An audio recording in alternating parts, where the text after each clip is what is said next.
শ্রদ্ধেয় সভাপতি হযরত উলামায়ে কেরাম, দূর দূরান্ত থেকে আগত সর্বস্তরের মুসলমান ভাইয়েরা আমার, আশপাশের বাড়ি ঘরে পর্দার আড়ালে বসা আমার মা ও বোনেরা,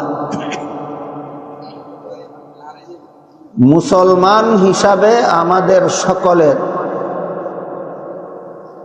একটা কথা সবচেয়ে গুরুত্বপূর্ণভাবে জীবন ভর মনে রাখা দরকার। সেটা হলো ঈমান হলো মানুষের জীবনের সবচেয়ে বড় মূল্যবান সম্পদ। ঈমানের চেয়ে বড় আর কোনো সম্পদ হবে দূরের কথা, ঈমানের সমমূল্যের কোনো সম্পদ মানুষের জীবনে আর কিছু হতে পারে। তার কারণ কি? তার কারণ হলো কেউ যদি মরণের সময় ঈমান নিয়ে মরণ বরণ করতে পারে, আল্লাহর রাসূল বলেন দাখালাল জান্নাহ, চিরকালের জন্য জান্নাতে প্রবেশ করে। চিরকালের জন্য জান্নাতে প্রবেশ করার একমাত্র শর্ত ঈমান, মরণের সময় ঈমান নিয়ে মরতে হবে। অগত্যা যদি কেউ মরণের সময় ঈমান হারা হয়ে মরে, তাহলে চিরকালের জন্য জাহান্নামের শাস্তি ভোগ করতে হবে। ঈমান হারাবার শাস্তি হলো চিরস্থায়ী জাহান্নাম, ঈমান রক্ষার পুরস্কার হলো চিরস্থায়ী জান্নাত। যে ঈমান হারাইলে চিরস্থায়ী জাহান্নামের শাস্তি ভোগ করতে হবে, যে ঈমান রক্ষা করলে চিরস্থায়ী জান্নাতের সুখ শান্তি ভোগ করতে পারবে, এই ঈমানের মতো মূল্যবান সম্পদ মানুষের জীবনে আর কিছু হতে পারে। এজন্যই এক হাদিসে উল্লেখ আছে, রাসূল করিম সাল্লাল্লাহু আলাইহি ওয়াসাল্লাম বলেন, একবার হযরত মুসা আলাইহিস সালাম আল্লাহর কাছে আবেদন করলেন যে আমাকে নবী হিসাবে একটা আলাদা স্পেশাল একটা জিকির শিক্ষা দিন। আল্লাহ মুসা আলাইহিস সালামকে বললেন, লা ইলাহা ইল্লাল্লাহর জিকির করুন। মুসা আলাইহিস সালাম বললেন, এই জিকির তো সমস্ত মুসলমানই করে, আমি নবী হিসাবে স্পেশাল জিকির কি পাইলাম? আল্লাহ জবাবে বলেন, এই লা ইলাহা ইল্লাল্লাহ যদি এক পাল্লায় তোলা হয়, আর 7 আসমান 7 জমিন এবং এর মধ্যবর্তী সব কিছু যদি আরেক পাল্লায় তোলা হয়, তাহলে 7 আসমান 7 জমিনের পাল্লার থেকে লা ইলাহা ইল্লাল্লাহর পাল্লা ভারী হয়। এর কারণটা কি? কারণ একটাই, কেউ যদি 7 আসমান 7 জমিন এবং এর মধ্যবর্তী সমস্ত ধন সম্পদের মালিক হয়ে যায়, শুধু লা ইলাহা ইল্লাল্লাহ বিশ্বাস করে, এবার বলেন বুঝা থাকলে কতদিনের জন্য জাহান্নামে যাবে? চিরকাল। আর কেউ যদি 60 টাকারও মালিক হয় না, কিন্তু লা ইলাহা ইল্লাল্লাহর বিশ্বাস নিয়ে যদি মরতে পারে, কতদিনের জান্নাতে যাবে? এবার আপনারাই বলুন, 7 আসমান 7 জমিনের মূল্য বেশি না ঈমানের মূল্য বেশি? ঈমানের মূল্য বেশি। এই জন্য সমস্ত মুসলমানদের জীবন ভর মনে রাখতে হবে যে ঈমানের চেয়ে বড় মূল্যবান তো দূরের কথা, ঈমানের সমান মূল্যবান কোনো জিনিস মানুষের জীবনে হতে পারে না। ঈমান হলো সবচেয়ে বড় মূল্যবান জিনিস। তাই আমার ঈমান আছে কি নাই, এত বড় মূল্যবান জিনিসটা আমার আছে না নাই, এটা বোঝার জন্য চিনতে হবে ঈমান কাকে বলে। আপনি যদি টাকা চিনেন না, তাহলে আপনার পকেটে আছে কি নাই বুঝবেন? কেউ যদি স্বর্ণ চিনে না, তাহলে তার ঘরে আছে কি না বুঝবে না। ঠিক তেমনি ভাবে ইমান কাকে বলে এটা যে চিনে না তার ইমান রইছে না গেছে গা বলতে পারবে না। সুতরাং এত বড় মহামূল্যবান সম্পদ আমার আছে না চলে গেছে এটা বোঝার জন্য আমার জানা থাকতে হবে ইমান কাকে বলে। কি বলেন? সমস্ত মুসলমানদের স্মরণও রাখতে হবে ইমানের চেয়ে বড় মূল্যবান কোনো সম্পদ নাই, আর জানা থাকতে হবে ইমান কাকে বলে।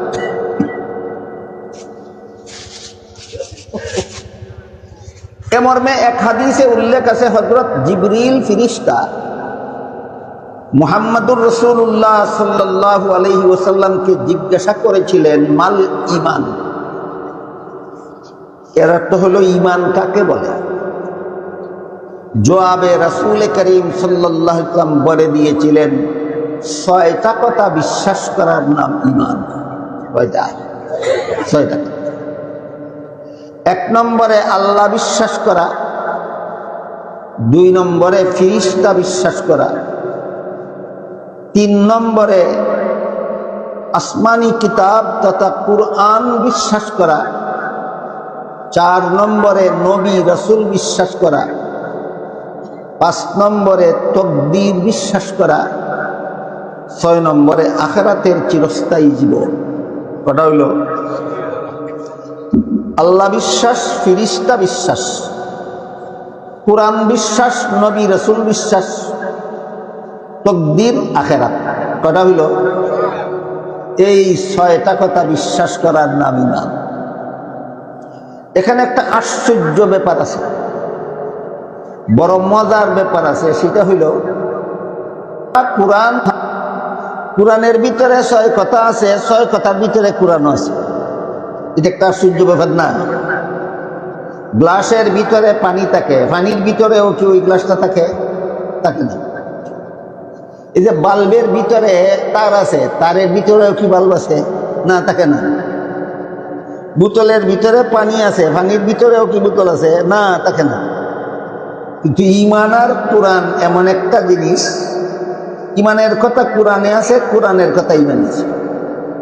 কাজেই আমরা এই 6 কথাকে সহজে বোঝার জন্য 6 কথা যত কঠিন তার চেয়ে আরো সহজভাবে ঈমানের একটা ডেফিনেশন আমরা লাভ করতে পারি। পবিত্র কুরআনের শুরু থেকে শেষ পর্যন্ত আল্লাহ যা কিছু বলেছেন সঠিক বলেছেন, বিশ্বাস করার নাম ঈমান। 30 পারা কুরআনে আল্লাহ বিশ্বাস করার কথাও আছে, 30 পারা কুরআনে ফেরেশতা বিশ্বাস করার কথাও আছে, 30 পারা কুরআনে নবী রাসূল বিশ্বাস করার কথাও আছে, 30 পারা কুরআনে কুরআন বিশ্বাস করার কথাও আছে, 30 পারা কুরআনে তকদীর বিশ্বাস করার কথাও আছে, 30 পারা কুরআনে পরকাল বিশ্বাস করার কথাও আছে। এই 6 কথার ভিতরে কুরআনের কথা আছে, কুরআনের ভিতরে 6 কথা আছে। কাজেই 6 কথা যদি স্মরণে রাখতে না পারেন, এক কথা স্মরণ রাখুন, কুরআন বিশ্বাস করার নাম ঈমান।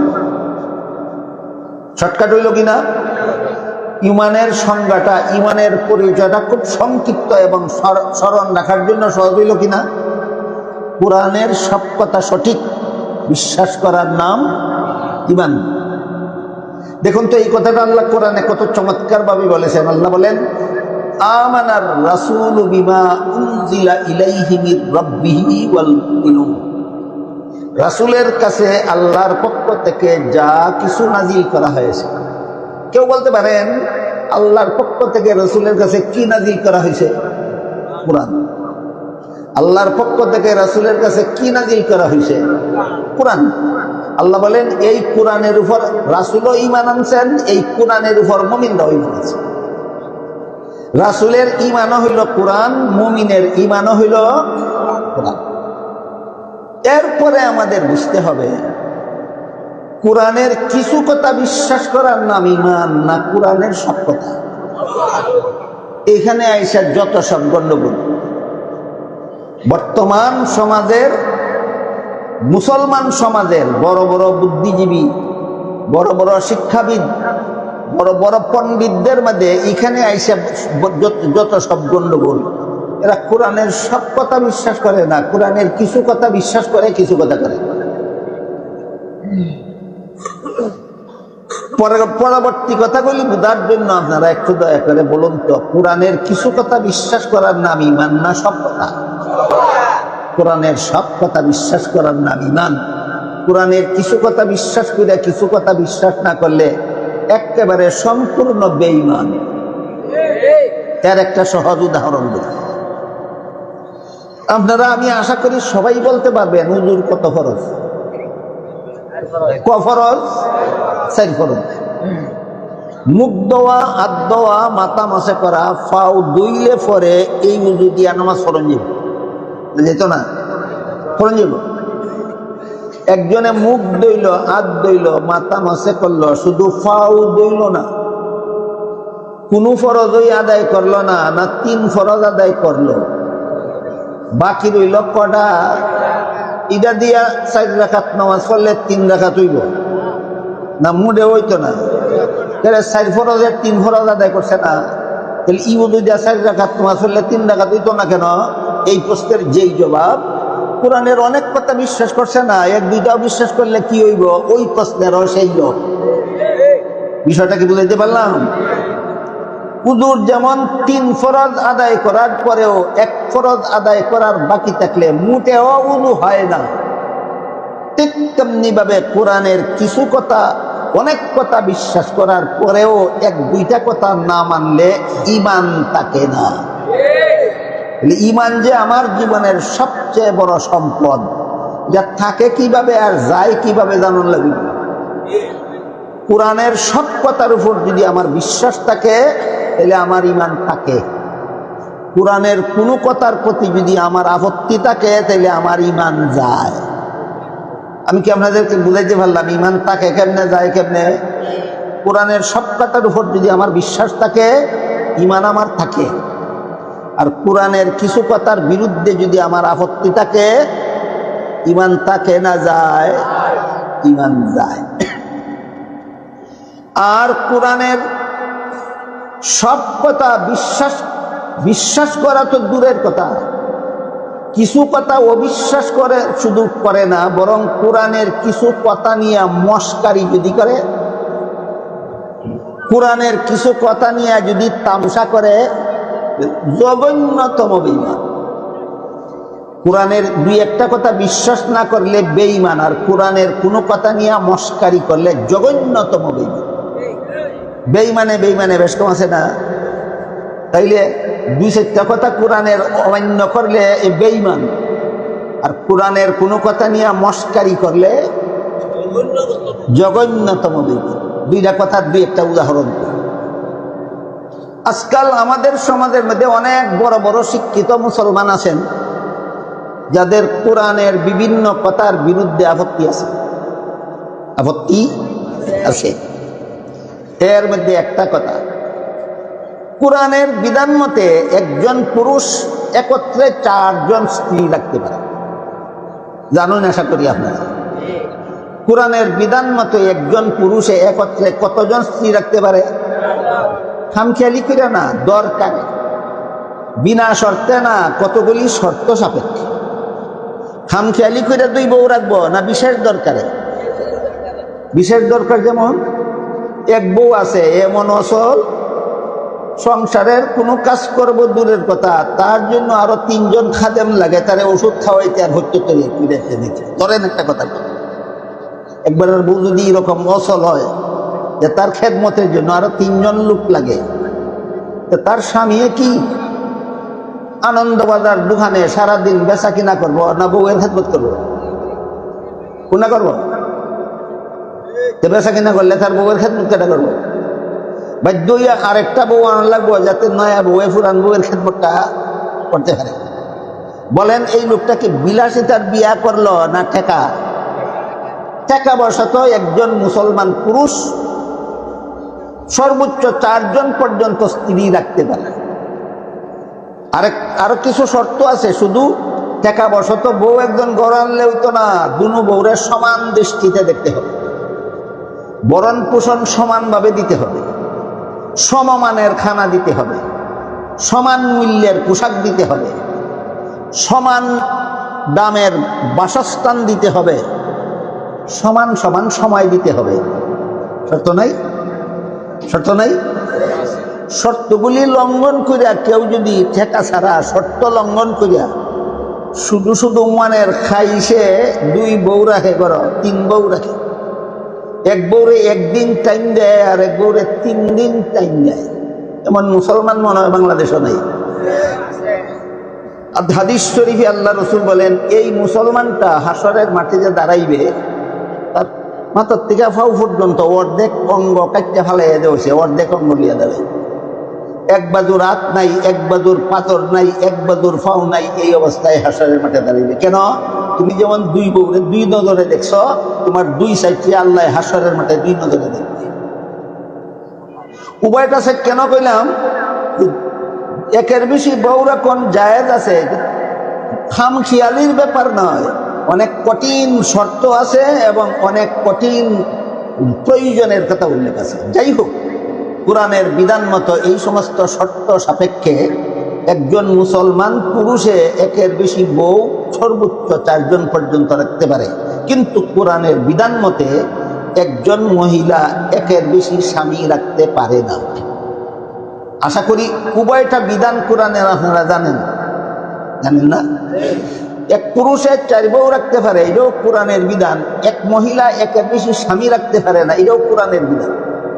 এবং এখন বলেন, আমাদের সমাজে এমন কোন নামদারি মুসলমান পাওয়া যাইবনি যে কয় মহিলাকে যদি একের বেশি স্বামী রাখতে দেওয়া হয় না, তাইলে পুরুষদেরকেও একের বেশি বউ রাখতে দেওয়া হবে না। আসেনি?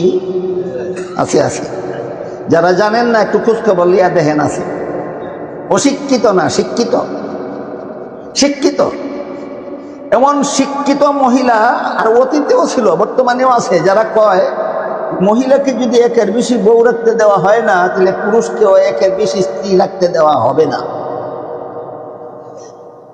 কোরআনের সব কথার উপরে তার ইমান রইছে না? একটা বিধানের বিরুদ্ধে অনাস্থা দিছে, তার ইমান আর কি পরিমাণ রইছে, তার ইমান কি পরিমাণ রইছে, এটা বুঝনের লাগে আমি এখন একটা উদাহরণ দিই।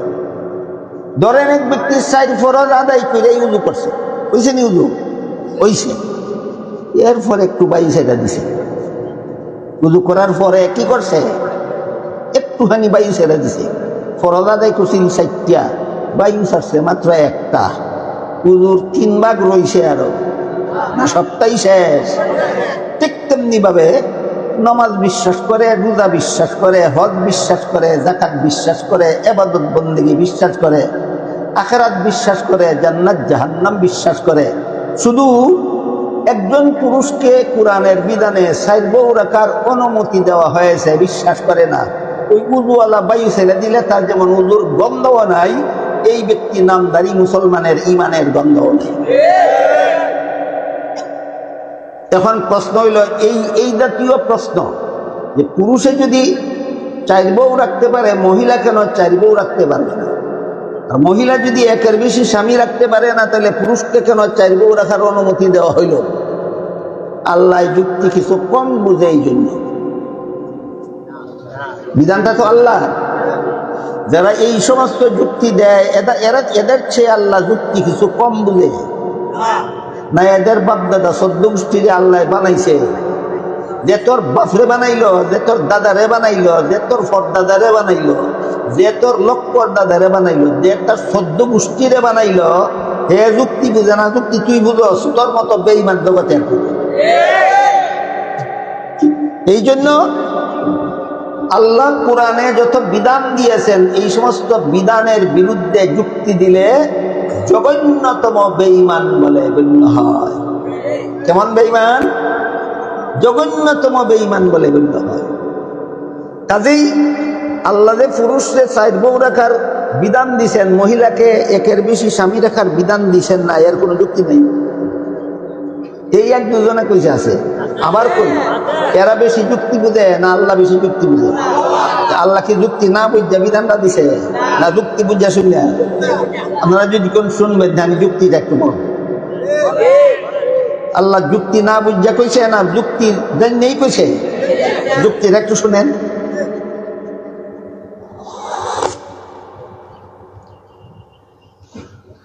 2023 সালের আদমশুমারি মতে বাংলাদেশে যে পরিমাণ পুরুষ আছে তার চেয়ে 15 লক্ষের বেশি মহিলা আছে। কোন সালের আদমশুমারি? 2023 সালের আদমশুমারি মতে বাংলাদেশে যে পরিমাণ পুরুষ আছে এর থেকে মহিলা কতজন বেশি? 15 লাখেরও বেশি মহিলা আছে। এখন প্রত্যেকটা পুরুষের কাছে যদি একটা করে মহিলা বিয়া দেওয়া হয়, তাহলে সবগুলি পুরুষে একটা করে বউ হওয়ার পরেও বর্তমান বাংলাদেশে 15 লক্ষ মহিলা থাকবে যাদের কপালে স্বামী একটাও খুঁজে পাবে না। এখন এই 15 লক্ষ মহিলার কি হইব? যারা যুক্তি দেয় যে মহিলাদের যদি একের বেশি স্বামী রাখার বিধান দেওয়া হয় না, পুরুষদেরও একের বেশি বউ রাখার বিধান দেওয়া উচিত না। একটু সময়ের জন্য মানলাম তোমার যুক্তি, সবগুলি পুরুষকে একটা করে বউ দিলাম খাইল, তাইলে এর ফলে আরো 15 লক্ষ মহিলা বাংলাদেশে বাকি থাকে, এরারে বিয়া দিবার পুরুষ একটাও থাকে না। এরারে তোর বাকি বিয়ে করবো? আল্লাহ না বুঝছে ওই বিধানটা দিছে, না বুঝে শুনেই দিছে? বুঝছে না? আল্লাহর জানা ছিল না আগে যে বাংলাদেশের 2023 সালের আদমশুমারি মতে বাংলাদেশের পুরুষের সংখ্যার চেয়ে 15 লক্ষ মহিলা বেশি হবে? আল্লাহর জানা ছিল না? তোর 14 গোষ্ঠীর জানা ছিল না, আল্লাহর জানা ছিল। আল্লাহ জানিয়ে শুনেই বিধান দিছে।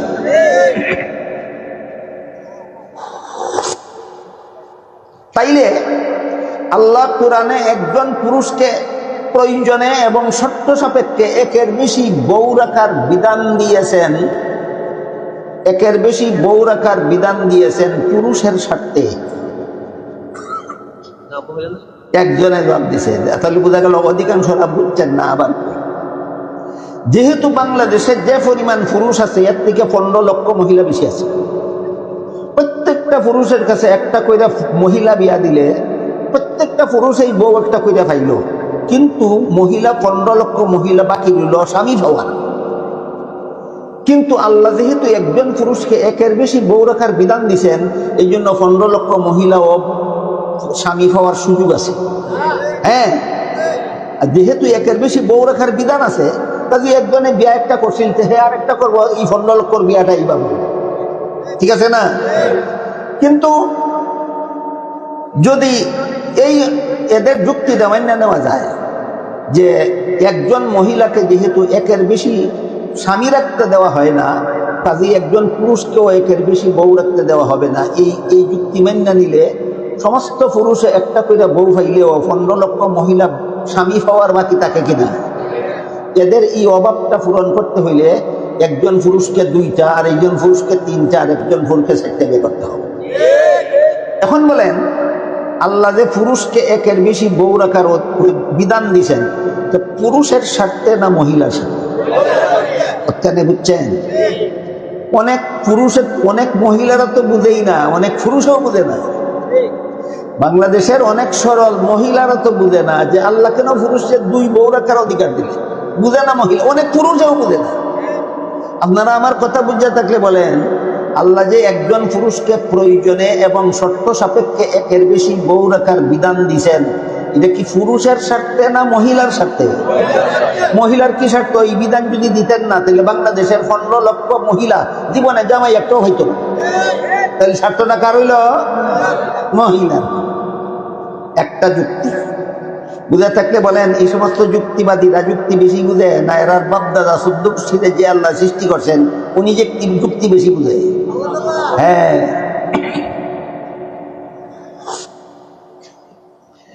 আরেকটা উদাহরণ দেই যে আমাদের সমাজে এমন কিছু তথাকথিত বুদ্ধিজীবী মুসলমান আছে যারা কোরআনের বিভিন্ন কথা মানবে দূরের কথা আপত্তি জানায়। এর মধ্যে আরেকটা উদাহরণ হইল, পবিত্র কোরআনে আল্লাহ পাক রব্বুল আলামিন বিধান দিয়েছেন, পিতামাতা মারা গেলে পিতামাতার ত্যায্য সম্পদে ছেলে পাবে 2 অংশ, মেয়ে পাবে 1 অংশ। আজকে নতুন শুনছেন না আরো শুনছেন?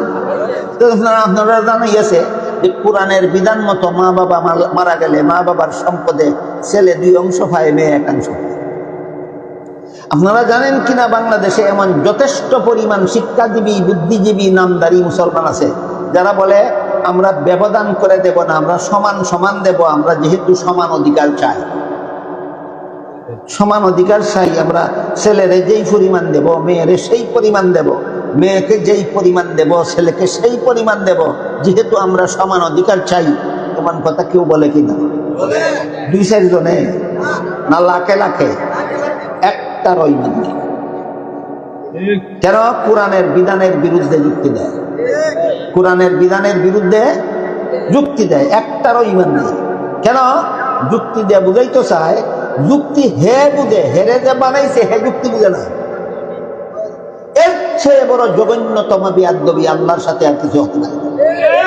তুই বুঝল যুক্তি, তোরে যে সৃষ্টি করছে হে যুক্তি বুঝে না, তোর মতো ইবলিস শয়তান জগতে আর কেউ হতে পারে।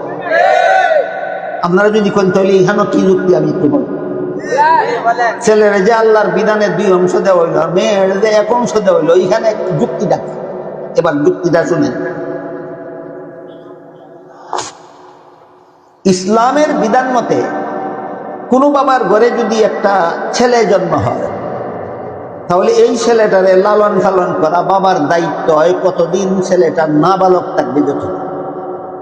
যেদিন থেকে ছেলে সাবালক হইয়া যায়, সেদিন থেকে ছেলের লালন পালন করা বাবার দায়িত্বে থাকে না। কোনো বাপে যদি সাবালক ছেলেরে ফালে, এটা হবে ছেলের প্রতি বাপের দয়া।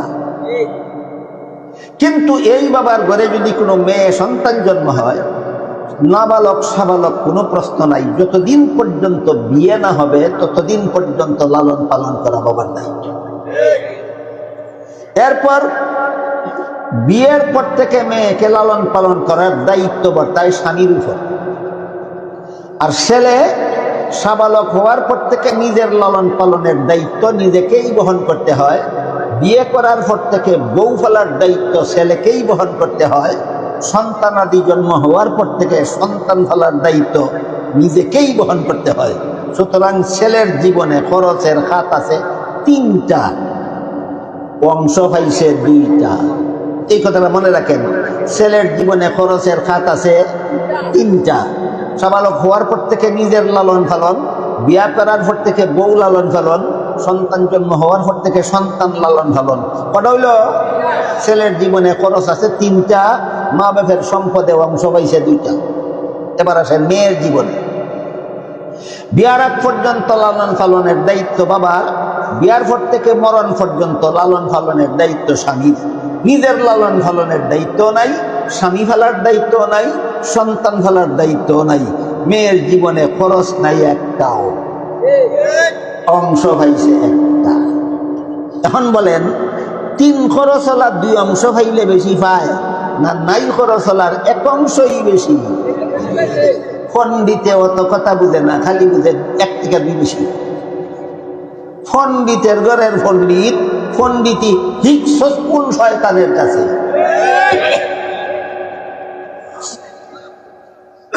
একটা কিচ্ছা কই আমি। একটা লোক ছিল অত্যন্ত মূর্খ, গণ্ড মূর্খ, লেখাপড়া তো জানেই না, দোস্ত তো জানে না। কিন্তু আধুনিক যুগে যখন সামান্য কিছু লেখাপড়া না জানলে সমাজ চলাফেরাই বিপদ হইয়া দাঁড়ায়, তখন মনে করলো ছেলেটারে লেখাপড়া শিখানি দরকার। ছেলের স্কুলে লেখাপড়া করতে দিল। ছেলে অত্যন্ত মেধাবী ছিল। একাধারে 10 বছর লেখাপড়া করিয়া এসএসসি পরীক্ষা দিয়া ফার্স্ট ডিভিশন, ফার্স্ট বয় হইয়া ছেলে পাস করবে। বুঝা থাকলে বলেন রোল নম্বর কত হইব? 1। বাপ শিক্ষিত না মূর্খ? মূর্খ। বাপে কিন্তু 1 নম্বরে ফার্স্ট করলে পরীক্ষার নম্বর বেশি পায় না, 10 নম্বরে ফার্স্ট করলে বেশি। অত কথা বুঝে না, খালি বুঝে 1 থেকে 10 বেশি। এই কারণে ফল ঘোষণার পরে বাপে ছেলেরে জিজ্ঞাসা করে, তুই যে মেট্রিক পরীক্ষা দিছিলে ফার্স্ট করছস? বা হ্যাঁ ফার্স্ট করছি তো। কত নম্বরে? 1 নম্বরে। সর্বনাশ করছস। ছেলে কি সর্বনাশ করলাম? ফাঁসের বাড়ির ছেলেরা তোর সাথে পরীক্ষা দিয়া হ্যাঁ 10 নম্বরে ফার্স্ট করছে, তুইও তো কম নম্বরে ফার্স্ট করলে কেন? এই অশিক্ষিত গুয়ারে যেমন বুঝে না 10 নম্বরে ফার্স্ট করলে নম্বর বেশি পায় না, 1 নম্বরে ফার্স্ট করলে নম্বর বেশি পায়, তেমনি ভাবে আমাদের সমাজে কিছু শিক্ষিত গুয়ারেও বুঝে না 3 খরচ হলার 2 অংশ পাইলে বেশি পায় না, নাই খরচের 1 অংশই বেশি।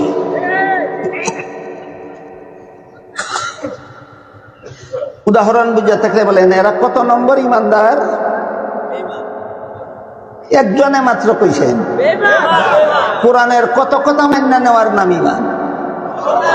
মানছে এই কথা? কোরআনের কত বিধান মেনে নেওয়ার নাম ইমান। সব কথা এই কথা মানে না যে পুরাপুরি বেঈমান।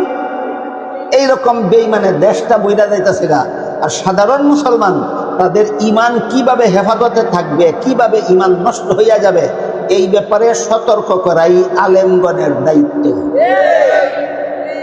আমি দেখতেছি এই সমাজে লাখে লাখে এই সমস্ত শিক্ষিত বেঈমানদের কুযুক্তির কারণে লাখে লাখে সরল মুসলমানের ইমান ধ্বংস হইয়া যেতেছে। এই মুহূর্তেই আলেমগণের দায়িত্ব ইমান কিভাবে রক্ষা হবে তার ব্যবস্থা প্রদান করা।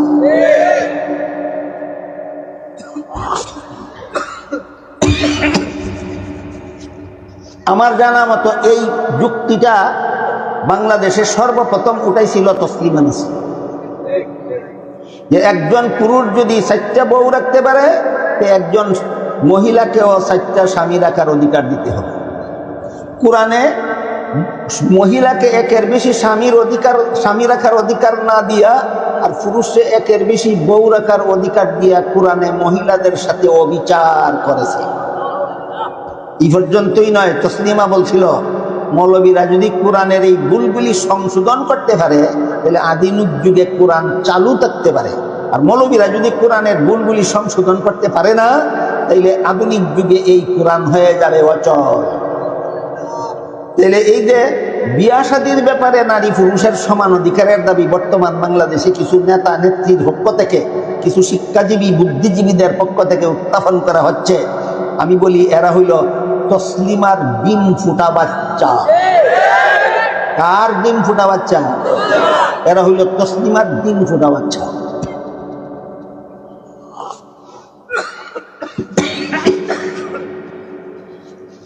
এই কারণে এদের সাথে পুরাপুরি শালীনতা রক্ষা করে জবাব দেওয়া বড় কঠিন। আপনারা যদি বলেন যে এই শয়তানি যুক্তির জবাব দিতে গিয়ে যদি আমি ভাষার শালীনতা পুরাপুরি রক্ষা করতে না পারি তাহলে ক্ষমার দৃষ্টিতে দেখবেন, তাহলে আরেকটা জবাব, যুক্তির জবাব যুক্তি, আরেকটা জবাব, সেটা হইল আল্লাহ পাক রব্বুল আলামিন পবিত্র কোরআনের এক আয়াতে বলেন নিসাউকুম হারসুল লাকুম, হে মুসলমান পুরুষগণ, তোমাদের স্ত্রীরা হলো তোমাদের সন্তান উৎপাদনের ক্ষেত। আল্লাহ ক্ষেত কইছে, তোমাদের স্ত্রীরা হলো তোমাদের সন্তান উৎপাদনের ক্ষেত। ক্ষেত কইল কেন? কারণ আরেক রকমের ক্ষেত আছে, এইখান থেকে বুঝছে এইখানে আসলে সহজ হয় ব্যাপারটা বুঝতে। আরেক রকমের ক্ষেত আছে, ফসল উৎপাদনের ক্ষেত আছে নি, এখান থেকে আমরা ব্যাপারটা বুঝে আসি। বলেন তো একজন গৃহস্থের যদি 4টা ক্ষেত হয়, 4 ক্ষেত যদি একজন গৃহস্থে ফসল ফলায়, ফসলের ভাগাভাগি নিয়ে ঝগড়া হইব কি? গৃহস্থ ক্ষেত কটা, ফসলের ভাগাভাগি নিয়ে ঝগড়া হইত, কারণ একজন মালিক ঝগড়া কার সাথে করো। কিন্তু ক্ষেত যদি একটা হয় আর গৃহস্থ যদি 4 জন হয়, রাহেন ভাগাভাগি যেবেন করে 4 জন গৃহস্থ মিললে যদি এক ক্ষেত গৃহস্থী করে, ধরেন একটা কথার কথা তরমুজের গাছ লাগাইলো, শত শত তরমুজ ধরলো, ক্ষেত একটা, গৃহস্থ 4 জন। একদিন রাত্রে শিলাবৃষ্টি হইয়া সবগুলি তরমুজ ভর্তা হইয়া গেল, কোন রকমে একটা তরমুজ রক্ষা পাইল। এখন বলেন ফসল কটা?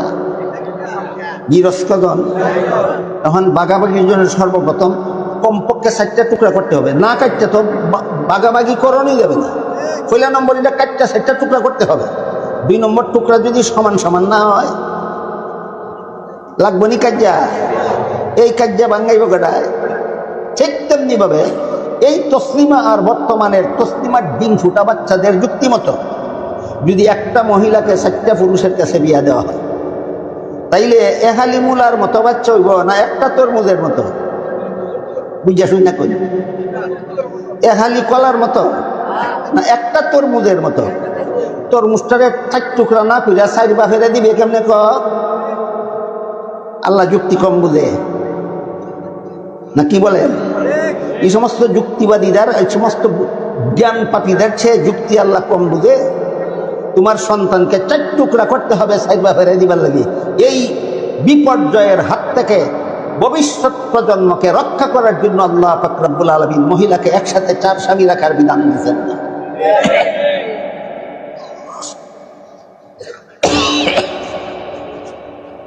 তসলিমা নাসরিনের লেখা অনেকগুলি সাহিত্য বই আছে, আপনাদেরকে আল্লাহর দোহাই দিয়া বলি পড়বেন না। কেন? এমন কুযুক্তি দিব, জবাবও দিতে পারবেন না, ইমানও বাঁচাইতে পারবেন না। জবাবও দিতে পারবেন না, ইমানও বাঁচাইতে পারবেন না, বেঈমান না হয়ে পারবেন না বই পড়লে।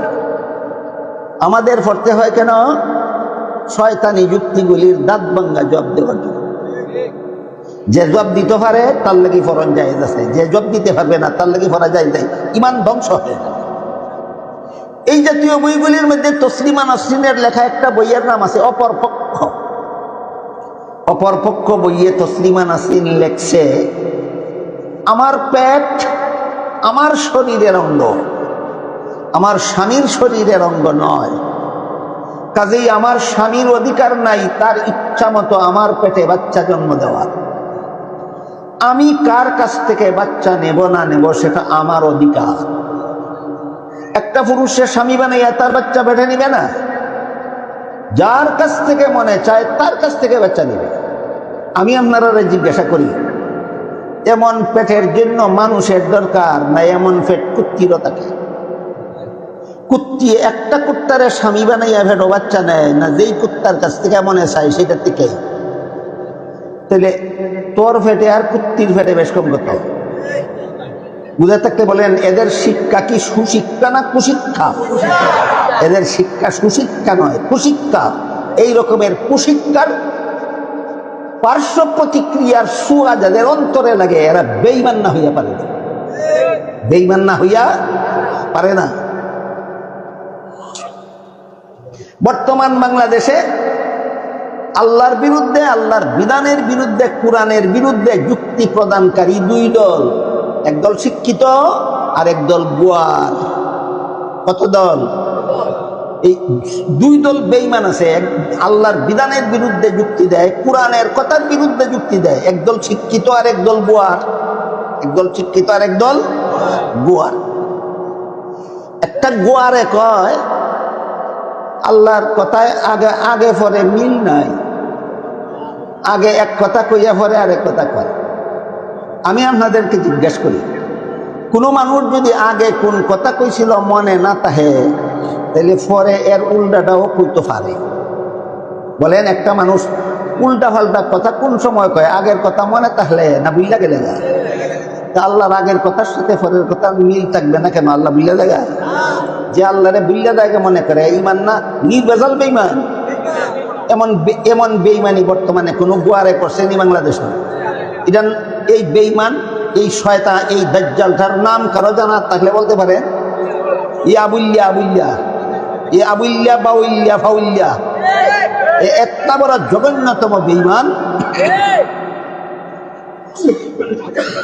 আল্লাহর বলে আগের কথায় পরের কথায় মিল নাই। এই তোর জ্ঞান আল্লাহর থেকে বেশি রে, আল্লাহর আগের কথায় পরের কথায় মিল নাই। আমি আপনাদেরকে বলি, জিজ্ঞাসা করি, ধরেন আপনাদের একজন ডায়াবেটিস রুগীকে ডাক্তারে প্রথমে ট্যাবলেট দিয়েছিল, 2 বেলা খেয়ে, 2-4 বছর খাওয়ার পরে ডায়াবেটিস আর কন্ট্রোল হয় না, এরপরে দিছে ক্যাপসুল। আরো 2-4 বছর খাওয়ার পরে ট্যাবলেটে ক্যাপসুলে এখন কন্ট্রোল হয় না, এখন দিছে ইনসুলিন। আগে যেটা দিছিল এটা রয়েছে না ফাল্টাইছে? খুব ভুল কাম হয়েছে না সঠিক? তোর বাপে আগে একটা দিয়া পরে ফাল দিয়ে আর একটা দিলে সঠিক হয়। আর তোর বাপ দাদা 14 গোষ্ঠীর যিনি সৃষ্টি করছেন, তিনি আগে এক বিধান দিয়া পরে আরেক বিধান দিলে বেটি কয় তুই শয়তান, তুই ইবলিসই শিখছস তার কাছে।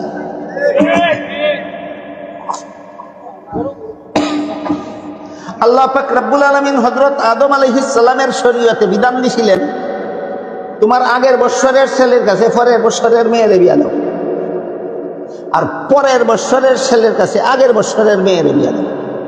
হযরত আদমের ঘরে প্রতি বৎসরে 2টা সন্তান একসাথে জন্ম হইত, যেটা বাংলায় যমজ সন্তান কয়, যমজ। আমরা সিলেটে কই যমক, বাংলায় কই যমজ। আপনারা কোনটা কোন? যমজ সন্তান জন্মিত, একটা ছেলে একটা মেয়ে আগের বৎসর আদমের ঘরে একসাথে জন্ম হইতো। পরের বছর আবার একটা ছেলে একটা মেয়ে একসাথে জন্মিত না? আরো কোনো মানুষ আছে দুনিয়াতে? যত সন্তান জন্ম হয় তো আদমের গরুই হয়। ওখানে আদমের মেয়েরা কার ছেলের কাছে বিয়া দিবেন? আল্লাহ বলেন তোমার আগের বৎসরের ছেলের কাছে পরের বৎসরের মেয়েরে বিয়া দাও, পরের বৎসরের ছেলের কাছে আগের বৎসরের মেয়েরে বিয়া দাও। যে ছিল আদম আলাইহিস সালামের যুগে আল্লাহর বিধান। মুহাম্মদুর রাসূলুল্লাহর উম্মতের যুগে এক বাপের সন্তান ছাড়া আর কোনো সন্তান দুনিয়াতে নাই। এখন আল্লাহ বিধান দিছেন নিজের ছেলের কাছে নিজের মেয়েরে বিয়া দেওয়া হারাম।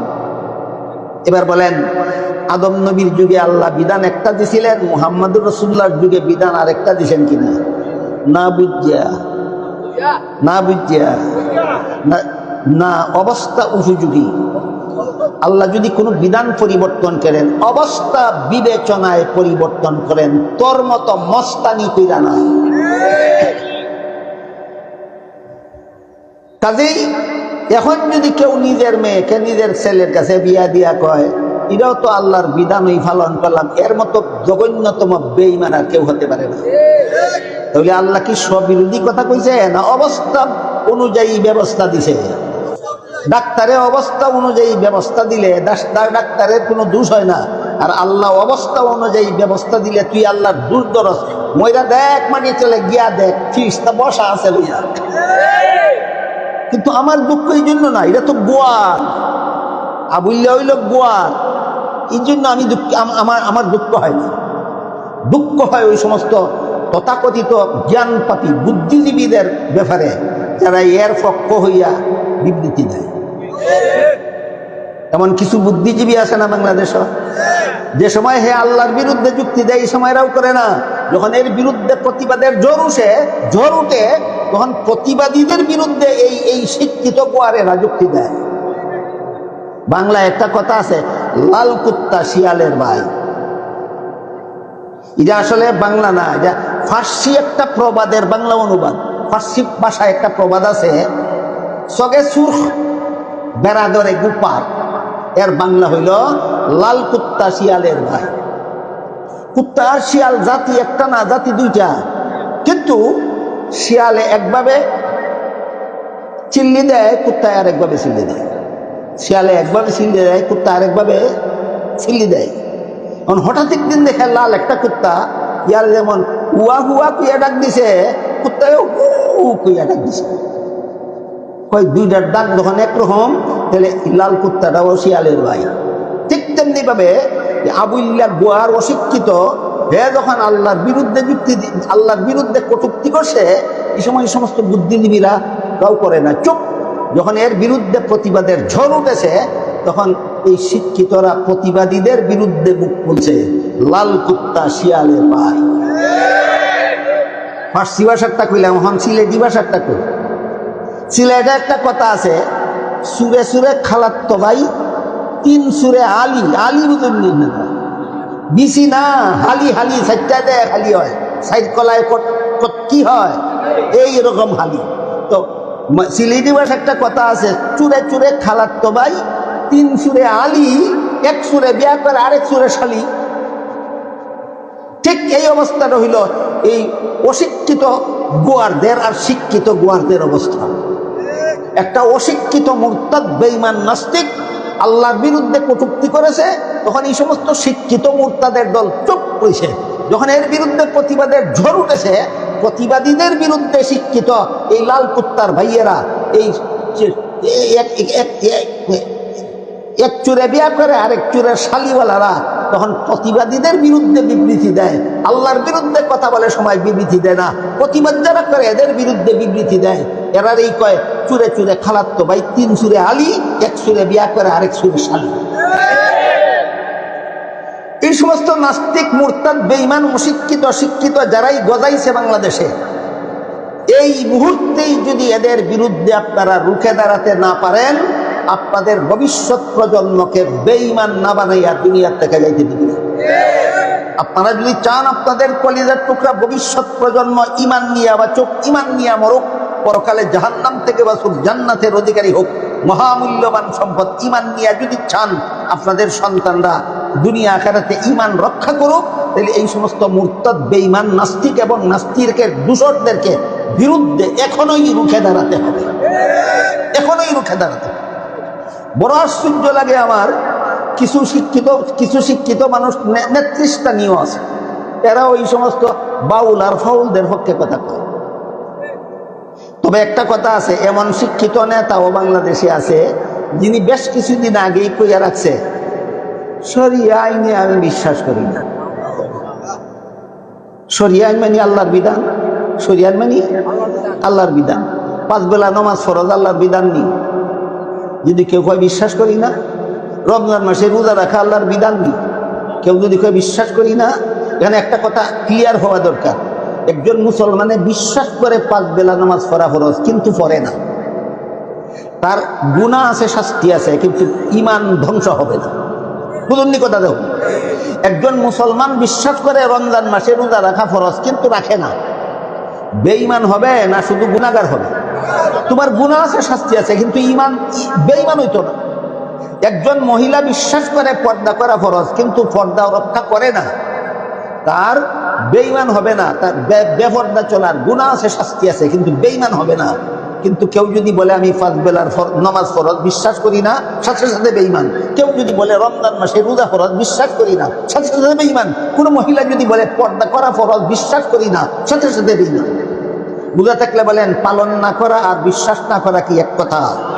তাহলে তুমি এমনি কইতা কথাটা যে শরিয়া আইন সঠিক, আমরা শরিয়া আইনের আন্দোলন করি না, তাইলে তো অন্তত শরিয়া আইনের আন্দোলন কেন করো না? এটার জন্য তোমার গুনাহ আছে, শাস্তি আছে, বেঈমান হইতা না। না এমনি না কয়ে শরিয়া আইন বিশ্বাস করি, শরিয়া আইন বিশ্বাস করি না কইলে ইমান তাহে না বেঈমান হইয়া যায়?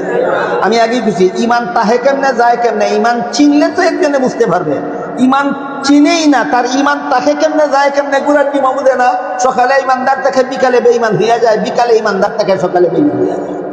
এদের খপ্পরে পড়লে আপনাদের ইমান ধ্বংস না করে যাবে না, আপনাদের ভবিষ্যৎ প্রজন্মের ইমান ধ্বংস না করে যাবে।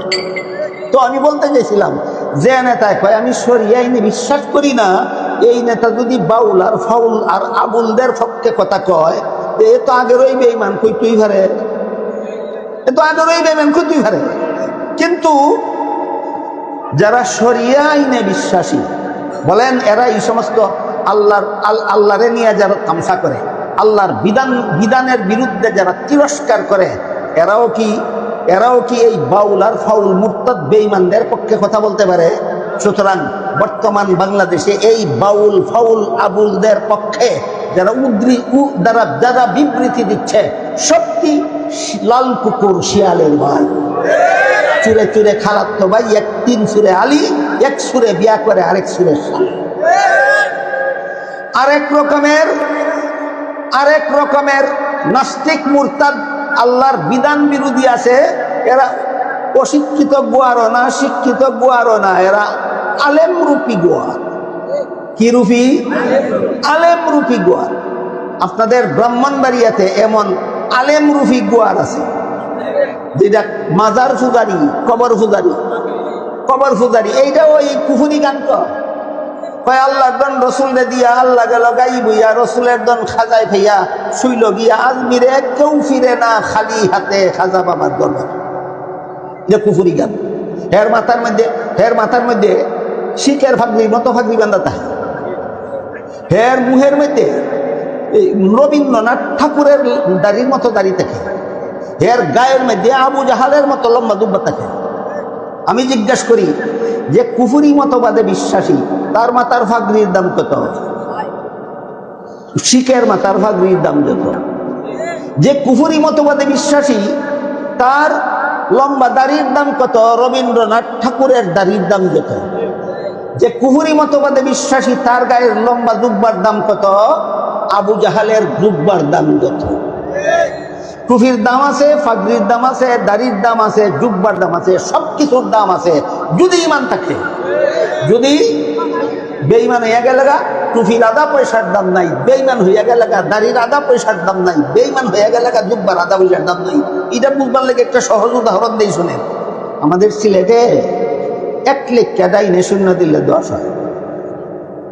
হ্যাঁ, আমাদের সিলেটে এমনই হয়, 1 লেখা ডাইনে শূন্য দিলে 10 হয়। আপনারা ব্রাহ্মণবাড়িয়া কি হয়? 2টা শূন্য দিলে, 3টা শূন্য দিলে, 4টা শূন্য দিলে 10,000। এখন যখন দেখছে 4টা শূন্য দিলে 10,000 হয়েছে, কয় তাহলে এখান থেকে একবার দিলে আর অসুবিধা কি? 4টা শূন্য রেখে একটা মুচ চালাইছে। কত থেকে কত মুচ্ছে? 10,000 থেকে 1 মুচ্ছে, আরো 9,999 হয়েছে, না খালি গুড়ার ডিম হয়েছে। ঠিক তেমনি ভাবে তোমার মাথা ফাঁকবি আছে, তোমার মুহ লম্বা দাঁড়িয়ে আছে, তোমার জুব্বা আছে, তোমার মুখে অনেক কিছুই আছে, কিন্তু এই কুহুরি গান কইয়া তোমার 1 মুচ চালাইছো। তোমার কাছে এই টুফি নামের গুড়ার ডিম, ফাঁকবি নামের গুড়ার ডিম, জুব্বা নামের গুড়ার ডিম ছাড়া আর কিছু না। এই বাউল, এটা আলিম রূপী বাউল। এই বাউল, এটা কি রূপী? আলিম রূপী বাউল। এটাও একটা বাউল শিল্পী, এটা একটা বাউল শিল্পী। হ্যাঁ, কয় কি? কয় আমি গান গাই না, আমি শান গাই। গান গায় কয় না, শান গায় কয়। কার শান গাছ তুই? কোন সময় কয় নবীর শান গাই, কোন সময় কয় ওলির শান গাই। কয় কিনা নবীর শান, ওলির শান। তো ওলির শান গাইয়া একটা গান কইছে, কয় আল্লাহর দন রসুল্লে দিয়া, আল্লাহ গেল গাই গইয়া, রসুলের দন খাজাই পাইয়া শুইল গিয়া আজমিরে, কেউ ফিরে না খালি হাতে খাজা বাবার দরবারে। কতলা কুহুরি আছে এই গানটার মধ্যে, আমি সারা রাইতে ওকে শেষ করতেতাম না, 1-2টা শুনে আপনাদের। পয়লা নম্বর কইছে আল্লাহর দন রসুল দিয়া, এটা একটা কুহুরি। কারণ সূরা মুনাফিকুনের 7 নম্বর আয়াতে আল্লাহ পাক রব্বুল আলামিন বলেন, ওয়ালিল্লাহি খাযাইনুস সামাওয়াতি ওয়াল আরদ, আসমান জমিনের ধনভাণ্ডার আল্লাহ। সূরা মুনাফিকুনের 7 নম্বর আয়াতে আল্লাহর দন রসুলদের দিয়া লাইছে কইছে না আল্লাহর রইছে কইছে? আল্লাহ কো রইছে, তুই খোঁজ দিয়া লাইছস, একটা কুফরি কইছে নি? কুফরি। এরপরে এই 7 নম্বর আয়াতের শেষের অংশে লেখে আল্লাহ বলেন, ওয়ালাকিন্নাল মুনাফিকিনা লা ইয়াফকাহুন, আসমান জমিনের ধন যে আল্লাহর রইছে, রসুলদের দিছে না, এই কথাটা শুধু মুমিনরা বুঝে, যারা বুঝে না হেরা মুনাফিক। মুনাফিক হইল 2 নম্বর কুফরি। আল্লাহর দন রসুলদের দিছে কিছু একটা কুফরি, আল্লাহ বলেন দিছে না, যারা বুঝে না হেরা মুনাফিক, আবার কুফরি সাব্যস্ত হল। এরপরে কয় আল্লাহর দন রসুলদের দিয়া আল্লাহ গেল গাইবিয়া। ও এর আগে আল্লাহ গাইব ছিল না। আল্লাহ যে অর্থে গাইব, সেই অর্থে আগেও ছিল গাইব, এখনো ছিল গাইব, কিয়ামত পর্যন্ত থাকবে গাইব। আল্লাহ গাইব হওয়ার একটা বিশেষ ব্যাখ্যা আছে, আল্লাহ হাজির নাজির হওয়ার আর একটা ব্যাখ্যা আছে। উভয় ব্যাখ্যা মতো আল্লাহকে চিনতে হবে, জানতে হবে, বিশ্বাস করতে হবে। আল্লাহ গাইব হওয়ার একটা ব্যাখ্যা আছে, আল্লাহ হাজির নাজির হওয়ার আর একটা ব্যাখ্যা আছে। বলেন একই ব্যাখ্যা না ভিন্ন ভিন্ন? প্রথমে আপনাদেরকে বলি আল্লাহ গাইব হওয়ার ব্যাখ্যা কি। আল্লাহ গাইব হওয়ার ব্যাখ্যা হইল দুনিয়ার জীবনে মানুষের দৃষ্টির আড়ালে। দুনিয়ার জীবনে মানুষ আল্লাহর দৃষ্টির, এই অর্থে আল্লাহ গাইব। আজকের থেকে মনে রাখবেন, আল্লাহ গাইব কোন অর্থে? আমার দৃষ্টির আড়ালে, সেই অর্থে। আমি দেখি না এই জন্য গাইব, আমি দেখি না এই জন্য গাইব। দেখেন তো আপনারা আমার দেখেন কিনা, আমি আপনাদের দেখি কিনা? আপনারা আমার চেয়ে গাইব, আমি আপনাদের চেয়ে গাইব না হাজি? গাইব না, হাজি। তো আল্লাহ মানুষের দৃষ্টির আড়ালে দুনিয়ার জীবনে, অতীতেও ছিলেন, বর্তমানেও আছেন, কিয়ামতের আগ পর্যন্ত আল্লাহ সমস্ত মানুষের দৃষ্টির আড়ালে থাকবেন, এই অর্থে আল্লাহ গাইব। তাহলে আল্লাহর দন রসুলদের দিয়ে আল্লাহ গাইব হইছে না আগের থেকেই গাইব? এত এই কথাটাও কুফর। দিয়া গাইব হইছে না, দেওয়ার আগের থেকেই গাইব। পয়লা নম্বর কথা হলো দিছেই না, আর দ্বিতীয় কথা হলো আগের থেকেই গাইব। তুই দিয়া গাইব হইছে, জাহিল মূর্খ, কোরআন হাদিস কি গুড়ার টিম শিখছ। এরপরে আল্লাহ হাজির নাজির কোন অর্থে? আল্লাহ পাক রব্বুল আলামিন বলেন, আলাম ইয়ালাম বিআন্নাল্লাহ ইয়ারা, বান্দা কি জানে না সর্বাবস্থায় সর্বদা আল্লাহ সবকিছু দেখেন। বিশ্বাস করেন আপনারা? আল্লাহ সর্বাবস্থায়, সকলের সর্বাবস্থায়, সর্বকালে সবকিছু দেখেন, এই অর্থে আল্লাহ আজিজ নাজির। আল্লাহ দেখেন না অর্থে আজিজ নাজির, না দেখেন অর্থে আজিজ নাজির? আল্লাহ সবকিছু দেখেন সব সময়, এই অর্থে আল্লাহ আজিজ নাজির। আমরা আল্লাহকে দেখি না কোনো সময়, এই অর্থে আল্লাহ গাই। বুঝাইতে পারলাম না? খুব কঠিন নাকি? একেবারে সহজ ব্যাপার। বেঈমানে গুড়ার ডিম শিখছে না কোরআন হাদিস। আমি জানি তো এরা যেখানে পড়ে, এখানে কিতাব পড়া হয় না, সিলেবাস পড়ানি হয়। কিতাব পড়ায় না, সিলেবাস পড়ায়। আমি গেছিলাম একবার ওইখানে পড়ানি, এরা যেখানে পড়ছে ওইখানে। একটা বিশেষ প্রসঙ্গক্রমে এরা যেখানে পড়ছে সেখানে আমি একবার পড়াইতে গেছিলাম। আমার বিশাল বড় এত বড় কোরআন শরীফের এডিশন যত বড় অত বড় একটা কিতাব দিছে হাদিসের মিশকাত শরীফের পড়াইতাম। আমি কইলাম এত বড় কিতাব আমি 1 বছরে পরে এখানে শেষ করবো। সবটা ফরাইল খালি সিলেবাস ফরাইবেন। আমি কইলাম সিলেবাস কতটুকু? কয় কিতাবুল ইলম। বললে দেখি মাত্র কয়েক খাতা, এত মোটা কিতাবের কয়েক খাতা, এটার নাম সিলেবাস। বলেন এরা যেখানে পড়ে কিতাব পড়ে না সিলেবাস পড়ে? এই কারণে অর্ধেকটা পড়ে অর্ধেকটার খবরও রাখে না, অর্ধেকটা পড়ে অর্ধেকটার খবরও রাখে না। বিষয়টা আপনারা বুঝানির লাগে আর একটা কিচ্ছা কই কই হাতুড়ে ডাক্তার ছিলেন আপনারা, খুব ভালো চিকিৎসক না, চিকিৎসক নামের গোয়ার, চিকিৎসক নামের গোয়ার।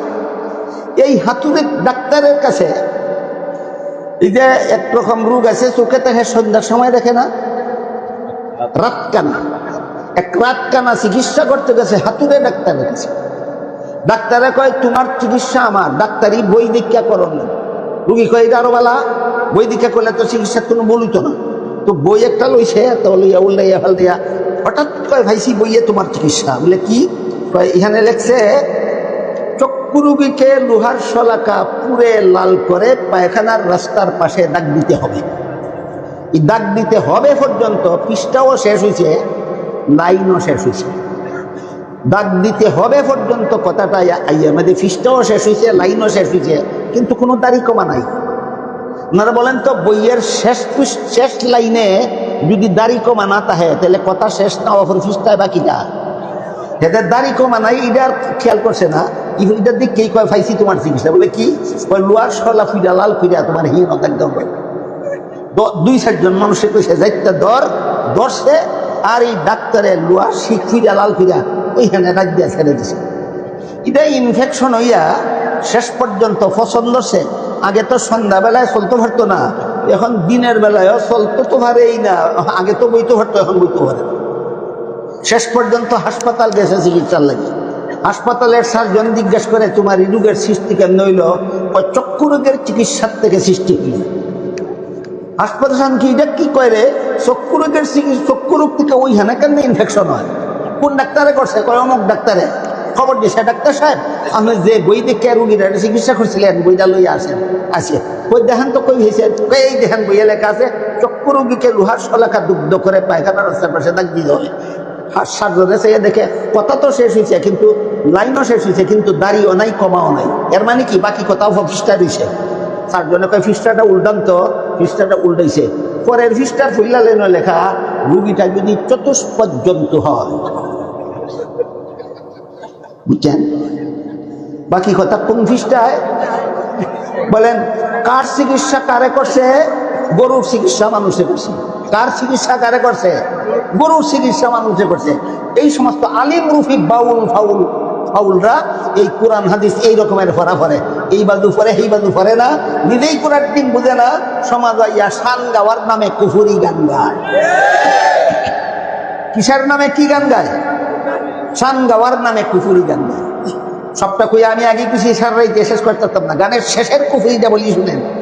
শেষের কুফুরিটার মধ্যে কয় কেউ ফিরে না খালি হাতে খাজা বাবার দরবারে। এরা একজন ওলি ছিলেন খাজা মঈনুদ্দিন চিশতি রহমতুল্লাহ আলাইহি। ইন্ডিয়ার আজমিরে তার মাজার আছে। সারা দুনিয়ার মুসলমান জানে ইনি পৃথিবী বিখ্যাত একজন ওলি, আল্লাহর ওলি ছিলেন। বলেন এদের মতো মাজার ফুজারি বর্ণ ছিলেন না পৃথিবী বিখ্যাত ওলি ছিলেন? ইন্ডিয়ার আজমিরে তার মাজার আছে। এই আলিম রুফি বাউলে গানের শেষের অংশে কয় কেউ ফিরে না খালি হাতে খাজা বাবার দরবারে। খাজা মঈনুদ্দিন চিশতি রহমতুল্লাহ মাজারও গিয়া যে যা চায় সব কিছু দেওয়ার ক্ষমতা আছে বাবা। আমি আপনাদেরকে জিজ্ঞাসা করি, আপনাদেরকে সন্তান দেওয়ার ক্ষমতা কার? আপনাদেরকে সুখ শান্তি দেওয়ার ক্ষমতা কার? আপনাদেরকে হায়াত মাউত দেওয়ার ক্ষমতা কার? আপনাদেরকে জাহান্নাম থেকে নাজাত দেওয়ার ক্ষমতা কার? আপনাদেরকে জান্নাত দেওয়ার ক্ষমতা কার? এই ক্ষমতা খাজা বাবার আছে বিশ্বাস করা এটা শান না কুফুরি গান? এই সমস্ত কুফুরি কর্মকাণ্ড একদল অশিক্ষিত গোয়ারে করে, একদল শিক্ষিত গোয়ারে করে, একদল আলিম রুফি বন্ড বন্ড সুন্নি মাজার পুরারিরাও করে। ইমান বিপন্ন হওয়ার ব্যবস্থা নেই, সাধারণ মুসলমানের ইমান বিপন্ন হওয়ার ব্যবস্থা নেই। ইমান বিপন্ন হওয়ার ব্যবস্থা এই মুহূর্তে আর কোনো পথ নাই সর্বস্তরের মুসলমানের। এই সবগুলি দাজ্জাল, সবগুলি ভণ্ড, সবগুলি বেঈমানকে বয়কট করা ছাড়া আর তীব্র প্রতিবাদ নিয়ে সরকারকে আন্দোলনের মুখে এদেরকে সর্বোচ্চ শাস্তি ফাঁসি কার্য করে সরকারকে বাধ্য করা ছাড়া ইমান বাঁচাবার আর কোনো পথ নয়। আল্লাহ আপনাদের আমাদের সবাইকে আমাদের নিজেদের ইমান, আমাদের ভবিষ্যৎ প্রজন্মের ইমান রক্ষার স্বার্থে, যে ইমান সবচেয়ে বড় মহামূল্যবান সম্পদ, ইমান রক্ষার স্বার্থে গোয়ার বাউলদের বিরুদ্ধে, শিক্ষিত বাউলদের বিরুদ্ধে, বন্ড সুন্নি লিবাসদারি বাউলদের বিরুদ্ধে রুখে দাঁড়াবার এখনোই সুমতি দান করুন। সবাই বলুন আমিন। সুবহানা রাব্বিকা রাব্বিল ইজ্জাতি আম্মা ইয়াসিফুন ওয়া সালামুন আলাল মুরসালিন আলহামদুলিল্লাহ।